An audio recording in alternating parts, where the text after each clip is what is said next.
Thank you for staying with us. Now, in the middle of all of the issues happening all over the country, rising cost of living, rising prices of goods and services, difficulty, heat, yes. I'm sorry. I need to ram that in as much as possible. Anxiety is not far. It's safe to say everyone struggles with one mental health issue or the other from time to time, whether it's general depression, anxiety, stress-related issues, trauma, here and there. But the fact that people all over the nation are going through all kinds of things is something that should concern everyone, and that does concern us. We know for those who are in city centers. How about those who are in the villages, who may not be able to get the kind of help that they need to get by? So this morning, let's talk about identifying, tracking, and stemming anxiety. There is such a thing that medical science calls anxiety disorder. Let's have that conversation this morning with Dr. Daniel Ojekunle, who is a counseling psychologist. Thanks for joining us this morning. Thank you. People generally will just feel that anxiety, just anxious. Which one is anxiety disorder again? Okay, so when we talk about anxiety disorder, so it's actually like a group of disorders, like you have a couple of disorders, but what characterizes them is actually because of the overwhelming sense of worry and fear that people have. And it gets to a point where it becomes crippling, where their ability to function and carry out their day-to-day activities is impeded. So anxiety disorder refers to a class of disorders or mental illness that are characterized by fear and worry, which are the basic primary symptoms that characterize that particular set of disorders. And of course, you have other symptoms like palpitations, like sweating, hyperventilation, aches in the body, headache, body ache, stomach ache. Wow. You could have avoidance. You know, people begin to avoid situations that they consider threatening. And the key thing about anxiety is that the fear and worry is linked to a sense of impending danger. So there is that anticipation that there is a threat to my well-being. There is a threat to how I feel. There is a threat to, my existence or my survival. So oftentimes, it's not as if, and the threat may not necessarily be real, but it is the person's subjective interpretation of the events as a threat.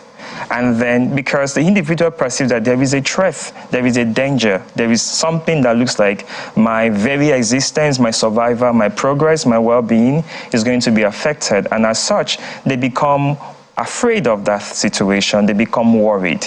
And then you begin to see that sense of worrying and thinking about different things. And of course, this could be associated to different things. So for instance, it could be a specific phobia where somebody is afraid of a particular road. Say for instance, somebody traveled on that road at some point in time and then had an accident. And afterwards, whenever the person sees a red car or a red bus, because the person had an accident inside a red bus on a particular road. And then anytime the person sees a red bus or is about to go on a journey and the car is red or on that particular road, the person begins to have a sense of anxiety, like, oh, we're going near that thing that cost us, that almost took our life the other time. I think we need to avoid it and all of that. So the person develops anxiety. That could be like a specific phobia. So you have people afraid of cockroaches, that's common. You have people afraid of rats, you have people afraid of bridges, heights, and stuff like that. It could be anything at all. Even people are afraid of men, people are afraid of women, or a particular tribe in some cases because of prior experience with such persons. And in some cases, it could be like general, where the anxiety is not necessarily pinned to something in particular. We call that generalized anxiety disorder. So the person worries about his finances, worries about his health, worries about family, worries about several other things. And of course, you also have panic disorder. That one is quite debilitating. Not necessarily debilitating because it involves palpitations. And it's often misconstrued and misunderstood. many of the cases I've seen personally in my own experience as a practitioner having to do with panic disorder, oftentimes they will have palpitations because of a particular situation, and then they then begin to feel like I'm having a heart attack. Oh. And then because the heart beats fast because of the anxiety, the heart beats fast and it looks as if, oh, I'm having a heart attack. So oftentimes, most of them will go to meet the medical doctor first. You know, I actually had a personal experience like that. I had gone to meet a medical doctor. I was a student then, and I thought that I was having a heart attack, and he asked me to go and do an EEG. And then even came out that I had brachycardia, not trachycardia, meaning my heartbeat was even lower than normal. So why is my heart beating fast? Until I really realized that what happened to me was a panic attack. Okay. So panic attack is just one of those manifestations of anxiety. Yes, it's just like an example of an anxiety disorder. Okay. So you have different types of anxiety disorders. Okay. So just to be clear and to make this relevant, this whole cost of living thing, increase in prices of this and that, house rent increase, transportation increase, how likely is it to invoke or provoke anxieties? Yeah, very, very likely. Because we're talking about survivor here, survivor. So the thing is, okay, there's inflation. Prices of commodities have gone high. There is the heat. You know, the heat is quite intense now, right now. We all need to be carrying a bottle of water around. And of course, the whole dollar-naira exchange, you know, prices of the naira equivalent to dollar has gone up. And then you have similarly economic, you know, disturbance here and there, political instability and all of that, security threats in some part of the world and all of that. And then when people look at what is happening around them, and then they look at themselves, they begin to think that they don't have a chance of survival, right? They feel like their very existence, their very survivor is threatened because it looks like if the prices of things go up and I cannot have money to buy these things, how will I eat? How will my family survive? How will my children eat? What would they survive on? And then that begins to cause worry and anxiety. You know, it could be the head of a family. He goes to work, you know, he gets his salary, and then you come back from work and you're like, okay, what are we going to eat? And it looks like the bill, the NEPA bill, the water bill, the electricity bill, and everything is piling up. And he's wondering, how much do I earn in a month? How is my, you know, this income going to sustain me? He begins to worry, and he begins to feel, can we survive to the next month? For a businessman who thinks about his business and he has goods and services, and then you go a month earlier to buy goods, and then it's a particular price, and you go back this month again, and then the price has gone up. And you begin to worry, how am I going to make profits? Sales are dropping because for some commodities now, the demand is falling. And then such businesses are wondering, how are we going to thrive? That leads to worry and anxiety because the constant thought is, how am I going to pay my salaries, my staff salaries? How am I going to make up for the next, supply? And if they don't pay salaries, the staff are wondering, how are they going to come to work? Exactly. How are they going to meet their own basic needs? Exactly. So the network continues. Exactly. So you see the constant fear. If you talk about kidnapping, for instance, people are thinking, how am I going to, I can't afford flight, path, whatever has gone up. And it's like, okay, the other option is to go by road. But then the threat of, kidnapping, how am I going to survive that? And then you are traveling on the road. The people you leave at home are worried about you. Like, have you gotten there? Where are you now? And, so there's that constant worry. Even for the person who feels like he's doing fine, there's a security threat. Because with economic hardship, people may take to crime. You can likely see an increase in crime. In fact, it's been shown that during the hotter seasons, crime goes up. So even the heat wave has, a relationship with crime. And then you have the economic hardship again, crime. So you are likely to see, an increase in crime over time. And then when that happens, even when you feel you're doing fine, your sense of security is also threatened because you're like, okay, you could be driving on the road now and then anything could happen. Oh dear. So you have that happening. So how do people deal with these things? It's needless to say that generally people don't even want to think that this is their reality. Nobody wants to think that it is their reality, but it is their reality. It's looking at us in the eye. Exactly. So, first of all, how do we identify that we are anxious? Okay. I'm not talking about the anxiety disorder. Because one leads to the other. So how does being periodically anxious lead to anxiety disorder? Maybe we should start from there. Okay. So now, to put it also in perspective, anxiety in itself may not necessarily be a bad thing, because it's the body's way of alarming us that there is a danger somewhere and we need to pay attention to that thing. So we could look at it this way. Now, but when somebody begins to get worried over time, such that your ability to carry out your day-to-day, now that's the clause, when you realize that your ability to function and carry out your day-to-day activities is already being affected. Now, you can no longer concentrate on activities like you used to. You can no longer, sleep. You're awake at night. You have body aches.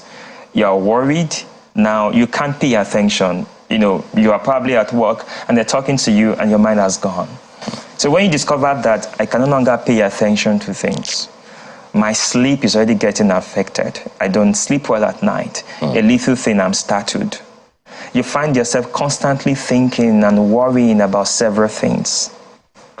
Another thing is avoidance, which I can also put within a societal context. The thing is, this thing is a threat to me. The natural thing is I will avoid such things. And maybe if you look at it from an economic perspective, it could also explain in part the whole jackpot syndrome. Because it's like, things seem not to be worrying. I can't deal with this. There's constant fear. The natural thing for me is to avoid. Even though that avoiding can cost you about 20 million naira at a time. People are willing to pay that price. Can you imagine? Anyway, you were saying something. So you find out that, so when you begin to find out that, you're supposed to go out for a party, you have social phobia, for instance, and you are always given an excuse about why you cannot go for that party, about why you should stay back at home and not go out. So you realize that you're avoiding situations, or whenever you approach certain situations, you just feel this restlessness, this uneasiness. You find yourself getting jittery, anxious, worried whenever you're approaching a particular situation. Then that should tell you that, hey, come on, it looks like you're already getting anxious, or you're having palpitations. Your heart is drumming fast whenever you approach a situation, whenever you are to go out, whenever someone comes around, whenever they mention something in your ear, your heart just goes like a drum. There is a natural trigger for palpitation. Okay. You get a sack letter. Or you get a text from maybe a boyfriend or a girlfriend or that you are about to get married to. Or you get some very unpleasant or distressing news. Someone is saying, as the aftermath of Valentine's Day. Or you get a very displeasing, depressing news from a school that your child is this or something has happened and all of those things. Those are natural. We can't avoid that. Is there a way to prepare for those things so that it doesn't hit us too strongly? Okay. Yeah, so that comes from having realistic expectations about life. One thing we all should know at least is life happens to everybody. At one point or the other, things happen to us.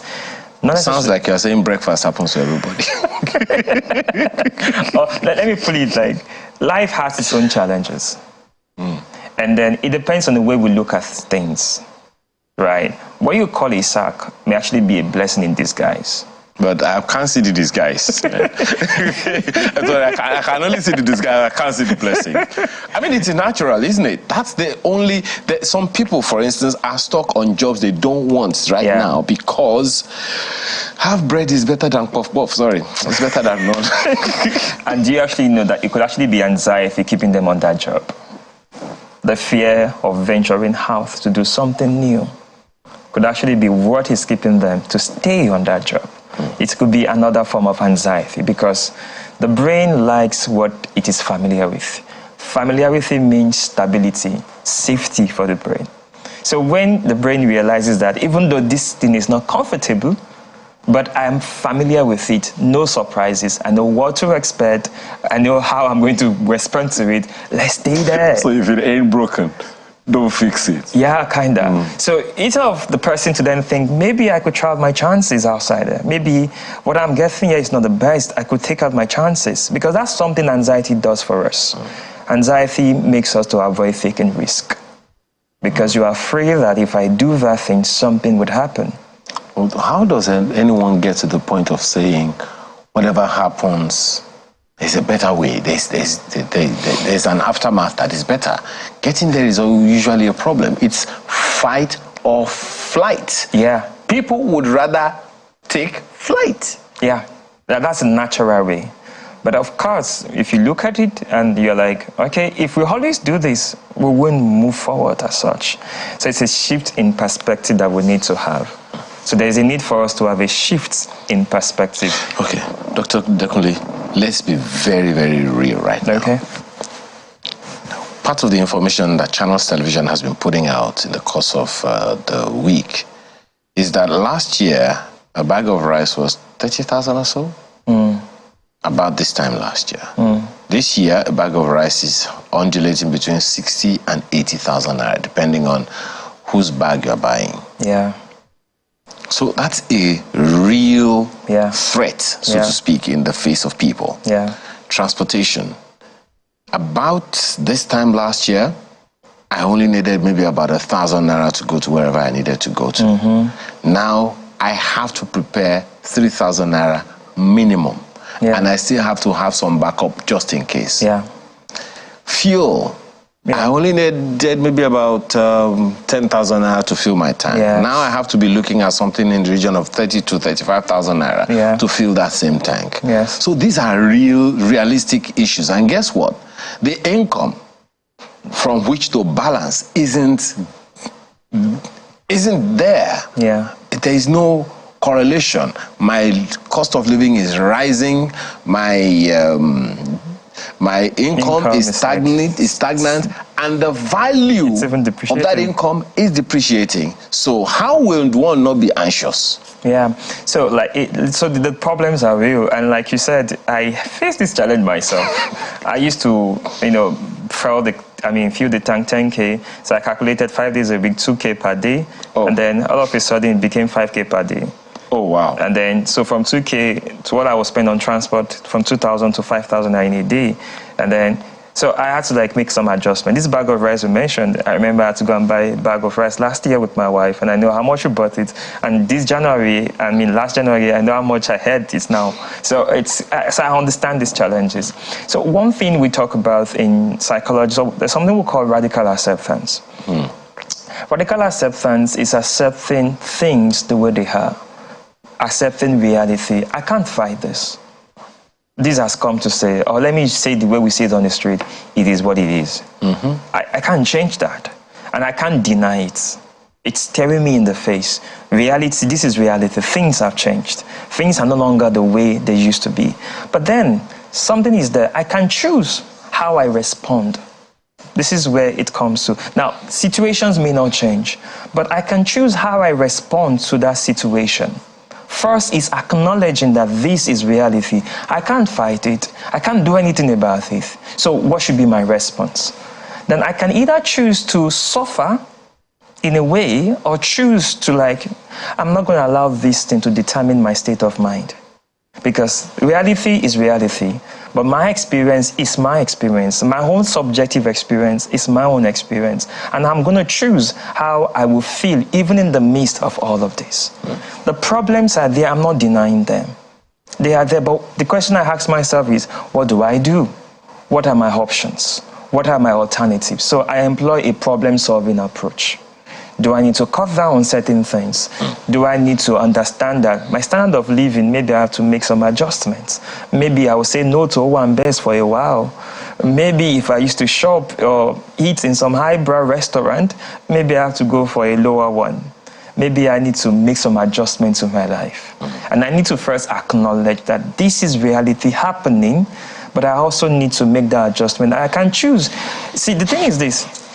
No matter what is happening, what is more important is not what is happening on the outside. It is what is happening on the inside. That is what is more important. Okay. Now, valid as that is, and it sounds quite easy. Sounds. I know. Very, very easy. But some people really struggle with that reality. Yeah. So someone has just had a heartbreak. Coming to terms, accepting that reality. Yeah.